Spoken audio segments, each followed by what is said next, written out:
It's not financial advice, not legal advice for entertainment, educational purposes only. Anything I say is my opinion. Please don't make any financial decision based on anything I say in these videos. Listen, somehow they found a few more $1 billion to add to the reverse repo.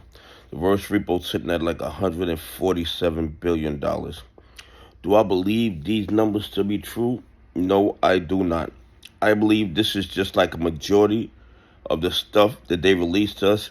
They put numbers that support whatever narrative they want to push down our throat. And while the market has been doing good yesterday and pre-market today, there's no way that there's this much available cash in a reverse repo. I don't think so. Okay? These bad actors are severely over leveraged. They've lost so much money.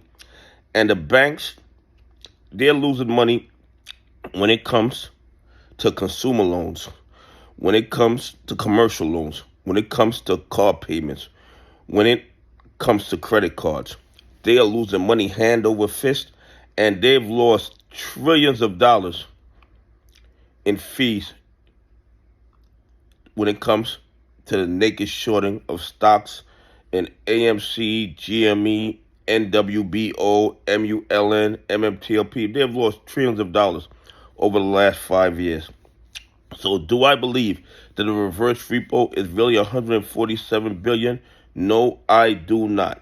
Unless, of course, the feds are helping them out. Unless the feds are doing what they did in January when they added $500 billion to the reverse repo.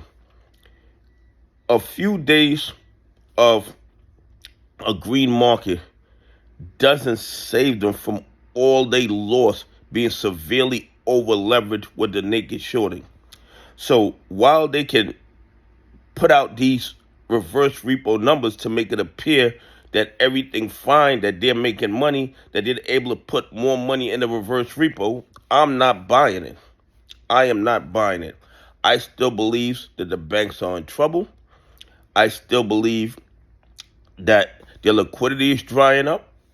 I still believe that when it dries up, they're going to have some major issues on their hands, and the banks are not going to go down with the naked shorters. They are going to force them to start covering their short positions, and if they do not, there will be forced liquidations. No doubt in my mind about that. And I know a lot of you guys think they can do this forever. They can't do it forever. They want us to believe they can do it forever, but they can't. And the thing is this, a majority of retail investors are still buying the dip on AMC, on GME.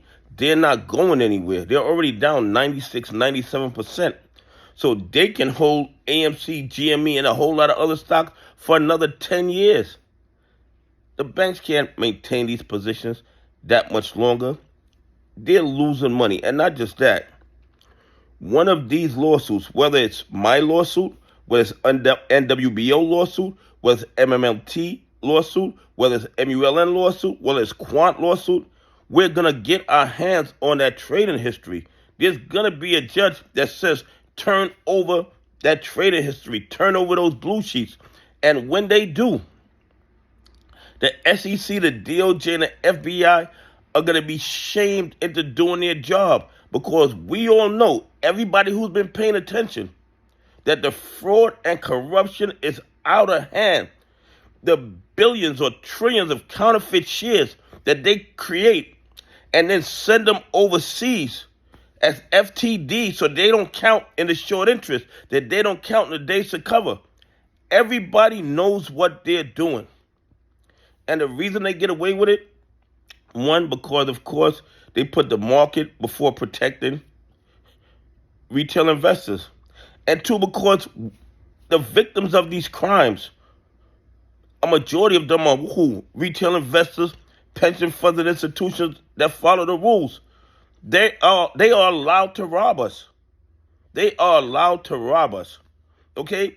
They would not accept this type of trading with a stock that the 1%ers were long on, that the 1%ers were making money. Those 1%ers would have called Congress, and Congress would have called the head of the agency, and they would have done a joint task force, and people would have been indicted and in handcuffs. Look how swiftly they got Sam Bankman Fried. Huh? You know why they got him so fast? Because the 1%ers lost money because of his crimes. Everybody else, it'd be 5-10 years before an investigation is even complete. And then when it's complete, they have no findings, but they give them a small, tiny fine anyway. The bottom line is this. In the United States stock market, they fabricate the numbers. In a reverse repo, I believe they can fabricate the numbers. Not I believe they can. I know they can. And as long as these criminals limit their victims to retail investors, pension funds, and institutions that follow the rules, 95% of the time, nothing is going to happen to them. A few years down the road, they get small fines so that they can give a cut of their illicit gotten gains to our regulatory agencies and our law enforcement agencies. Anyway, please leave some comments. Tell me what you think. Do you think that a reverse repo is really $147 billion, or do you believe they're just fudging the numbers to support their narrative that they can rob and steal forever?